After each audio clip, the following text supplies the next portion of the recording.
Hello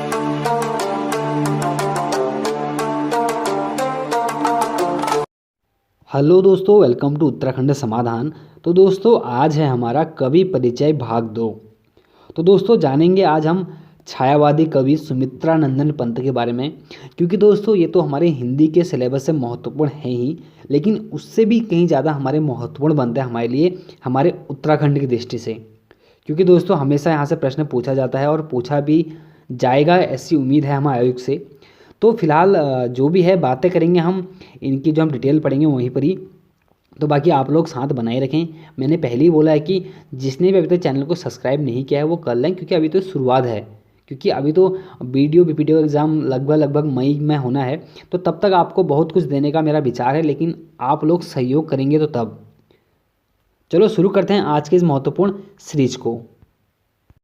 दोस्तों जब हम बात करते हैं छायावादी कवि सुमित्रा नंदन पंत की, तो सबसे पहले और सबसे महत्वपूर्ण तो यही है कि हमें ये जानना होता है कि इनका जन्म कब हुआ। तो दोस्तों इनका जो जन्म हुआ था वो हुआ था 20 मई सन 1900 में, जो कि आसान भी है याद करना। और हुआ कहाँ पर था, तो हमारे वर्तमान कौसानी, जो कि हमारे कहाँ वर्तमान के बागेश्वर में। तो हमारा कहाँ पर, कौसानी में। और दोस्तों हमें इनकी जन्म के साथ ही इनका मृत्यु जानना बहुत ज़रूरी है, क्योंकि बाद में ना जाने तो इससे अच्छा कि पहले ही जान लें। 28 दिसंबर 1977 को वर्तमान का प्रयागराज, हमारे उत्तर प्रदेश में इनका देहांत हो गया था। बाकी डिटेल तो अभी बाद में पढ़ेंगे, लेकिन फिलहाल इतना आप जान लो कि 20 मई सन 1900 में इनका हमारा जन्म होता है और मृत्यु इनकी हो जाती है 28 दिसंबर 1977 प्रयागराज उत्तर प्रदेश में। होता क्या दोस्तों, जब इनका जन्म होता है तो इनका दुर्भाग्य ऐसा रहता है कि इनके पैदा होने के 6 घंटे बाद ही इनके माँ का देहांत हो जाता है। और बात करें कि इनके जो ये प्रमुख जो सुमित्रानंद पंत हैं, इनके पिता, तो थोड़ा जान लेते हैं कि और महत्वपूर्ण चीज़ें हैं। पहली बात तो इनके जो हम जानते हैं ना कि जहाँ पर ये पैदा हुए, कहाँ पर, कौसानी में, उस स्थान को दोस्तों आज वर्तमान में पंत वीथिका के नाम से हम जानते हैं। और या अन्य नाम से बोले तो सुमित्रा नंदन पंत का साहित्यिक वीथिका, किसको, जहाँ पर ये पैदा हुए थे या जहाँ पर इनका निवास स्थान था।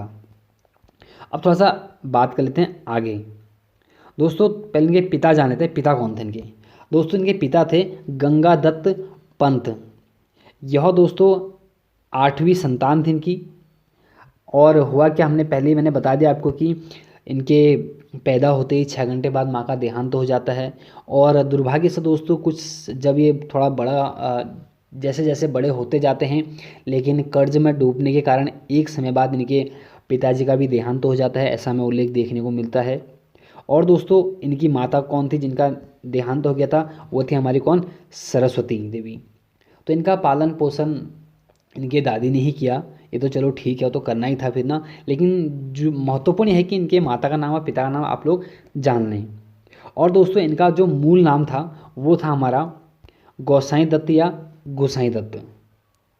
जब दोस्तों ये शिक्षा प्राप्त करने के लिए गवर्नमेंट स्कूल में ये एडमिशन लेते हैं, तो वहाँ पर खुद अपना नाम ये परिवर्तन कर देते हैं, वहाँ पर अपना नाम ये सुमित्रा नंदन पंत रख लेते हैं।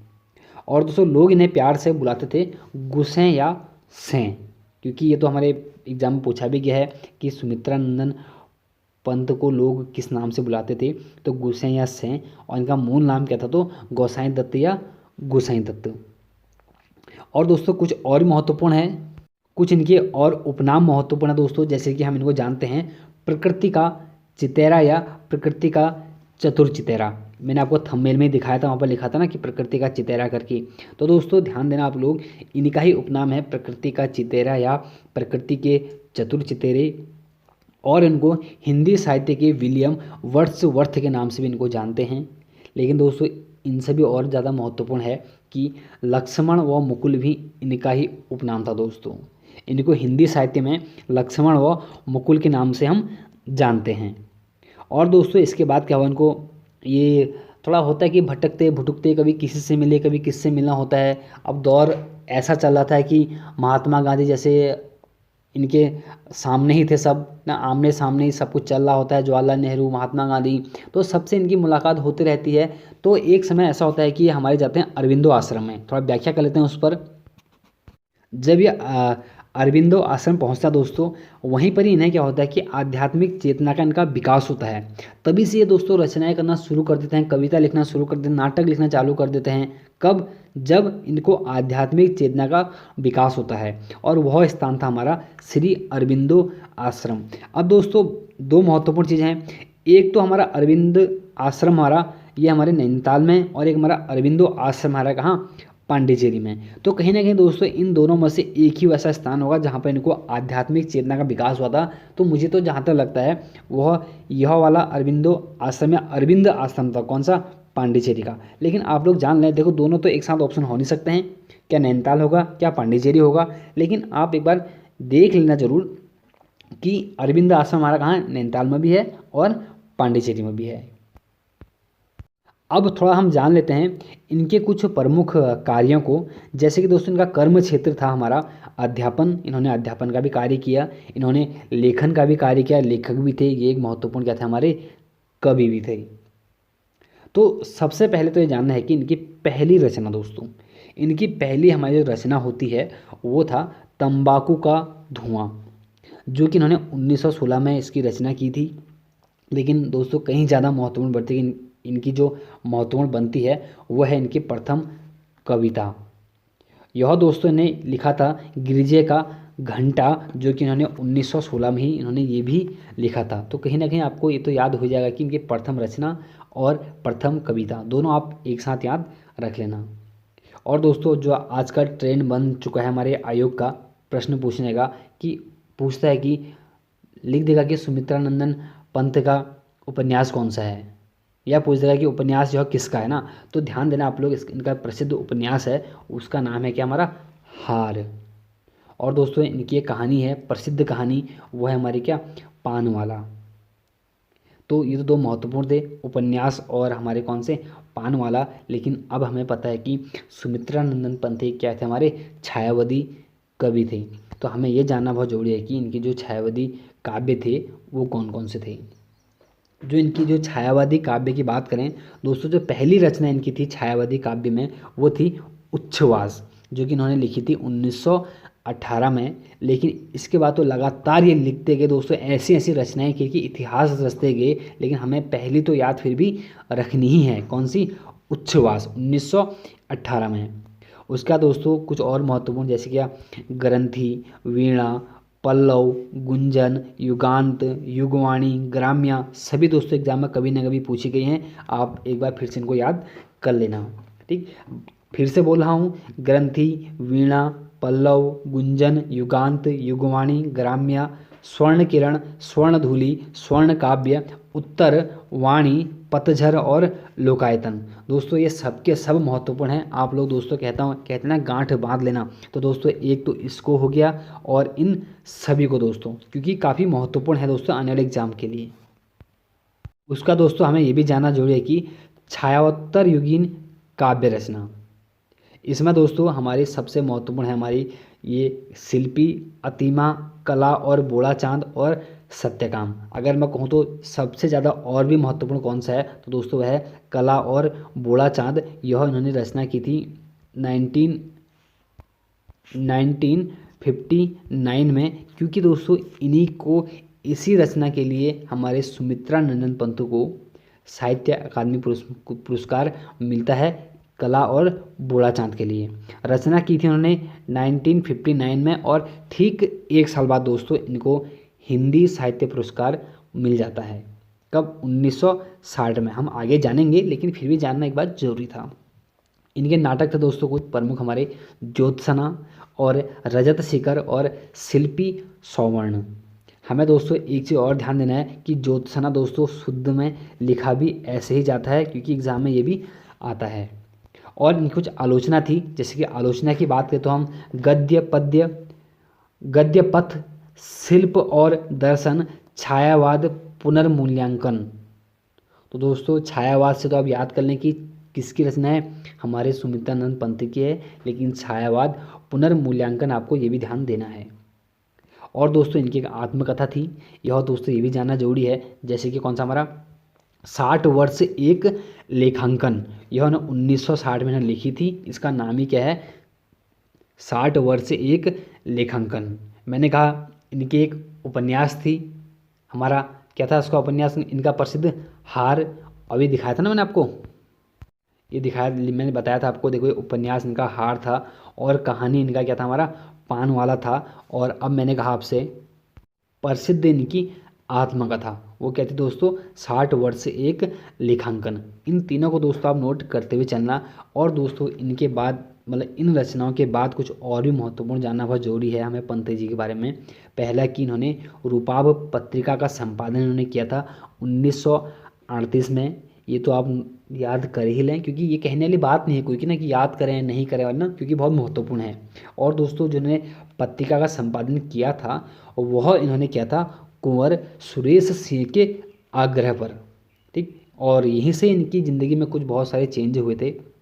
और एक और महत्वपूर्ण दोस्तों हमें इनके बारे में ये भी जानना जरूरी है कि क्योंकि कुमाऊँ के होकर कुमाऊँ की रचना ना करें ऐसा तो संभव था नहीं, तो इनकी एक प्रसिद्ध रचना है हमारी कुमाऊनी भाषा की प्रसिद्ध कविता, वह है दोस्तों क्या, हमारी बुरोस। ये भी आपको नोट करना है। सम्मान की बात करते हैं दोस्तों। अब ऐसे व्यक्ति को सम्मान से कैसे वंचित रखा जाए, ऐसा तो हो नहीं सकता है। मैंने पहले ही बोला कि इनको जो सर्वप्रथम सम्मान दिया जाता है वह था दोस्तों साहित्य अकादमी पुरस्कार, जो कि दोस्तों 1960 में इनको मिल चुका था। और मिला भी किसके लिए दोस्तों, वो था हमारा क्या, कला व बूढ़ा चाँद के लिए। और कहीं ना कहीं दोस्तों मेरे संज्ञान से उत्तराखंड के प्रथम व्यक्ति होते हैं जिनको ये साहित्य अकादमी पुरस्कार यह मिलता है। बाकी एक बार आप रिचेक कर लें, बाकी कमेंट में आप बता देना कि है या ऐसा नहीं है करके। उसका दोस्तों इनको ठीक एक साल बाद फिर हमारा पद्म भूषण से सम्मानित कर दिया जाता है। वह साल था दोस्तों इनके लिए बहुत ही महत्वपूर्ण साल था 1961 में। और फिर तो दोस्तों एक और ज़िंदगी में इनकी लहर आती है, वो था दोस्तों क्या, हिंदी का प्रथम ज्ञानपीठ पुरस्कार। यह दोस्तों इनके द्वारा 1968 में इनको जो मिला था 1968 में। लेकिन बात करें कि थोड़ा रचना की बात करते थे ना कि चिदम्बरा की रचना इन्होंने कब की, तो कहीं पर दोस्तों आपको लिखा मिलेगा 1958 या कहीं मिलेगा आपको 1959। ज़्यादा कोई दिक्कत है नहीं, पूछेगा तो दोस्तों मैं तो कहूँगा कि आप 1959 पर जाना, क्योंकि मुझे ज़्यादा जो सही सटीक मिला वह 1959 मिला। लेकिन हमें ये भी महत्वपूर्ण हो कि महत्वपूर्ण तो यह है कि इनको जो हिंदी का प्रथम ज्ञानपीठ पुरस्कार मिलता है वह 1968 में मिलता है। और मिलता किसके लिए, हमारे चिदम्बरा रचना के लिए। और दोस्तों हमें ये भी जानना जरूरी है कि प्रथम हिंदी का ज्ञानपीठ पुरस्कार तो मिला, और यह ज्ञानपीठ प्राप्त करने वाले हमारे भारत के चौथे व्यक्ति दोस्तों, ये भी आप लोग जान लें। और दोस्तों फिर इनकी याद में हमारे प्रसिद्ध भारतीय डाक द्वारा सन 2015 में इनके ऊपर 5 रुपये का डाक टिकट भी जारी किया जाता है, जो कि हमारा काफ़ी महत्वपूर्ण है। और अब थोड़ा बात करते हैं कि इनको एक और नाम से जानते हैं दोस्तों, हिंदी साहित्य में शुक्लानुसार छायावाद का प्रथम प्रतिनिधि कोई कवि था तो दोस्तों वो थे हमारे सुमित्रानंदन पंत। और इनके बाद दोस्तों कुछ एक और महत्वपूर्ण काम था इनका, जैसे कि इन्होंने ऑल इंडिया रेडियो का नाम आकाशवाणी रखा था दोस्तों। वो सन था हमारा कब, 1957। इससे पहले हम आकाशवाणी को हम ऑल इंडिया रेडियो के नाम से जानते थे। बाद में दोस्तों आज भी हम आकाशवाणी के नाम से इसको जानते हैं, जो कि 1957 में। और उत्तराखंड के प्रसिद्ध दो हमारे आकाशवाणी हैं, एक हमारा पौड़ी गढ़वाल में है, एक हमारा अल्मोड़ा में है। और दोस्तों एक और महत्वपूर्ण बात, हमारे जो आज अमिताभ बच्चन हैं, अमिताभ बच्चन को दोस्तों अमिताभ जो नाम दिया जाता है वह इन्हीं सुमित्रानंदन पंत के द्वारा ही दिया जाता है, क्योंकि अमिताभ बच्चन के पिताजी हरिवंश राय बच्चन और सुमित्रानंदन बच्चन क्या थे, आपस में मित्र थे। और दोस्तों ऐसे ही हमारे एक सन हमारा आता है कब, 28 दिसंबर 1970 में अविवाहित ही हमारे सुमित्रानंदन पंत का देहांत हो जाता है। और ऐसे महान विभूति को दोस्तों सत सत नमन करते हैं हम लोग, क्योंकि एक उत्तराखंड को दोस्तों एक अलग पहचान दिलाने में अगर योगदान है तो दोस्तों वो ऐसे ही व्यक्तियों का है जिन्होंने हमारे उत्तराखंड के लिए तो किया ही किया, बल्कि देश के लिए भी ऐसी रचनाओं का निर्माण किया जिसको हम युगों युगांतर तक हम याद करते रहेंगे। तो दोस्तों मिलते हैं एक नेक्स्ट वीडियो में, बाकी बताएं आपको कैसी लगी और सीरीज़ कैसी लग रही है, तो तभी आगे इसको कंटिन्यू रखा जाएगा, तो वरना ऐसी कोई दिक्कत है नहीं। तो चलो ठीक है, मिलते हैं एक नेक्स्ट वीडियो में, तब तक के लिए जय हिंद जय भारत।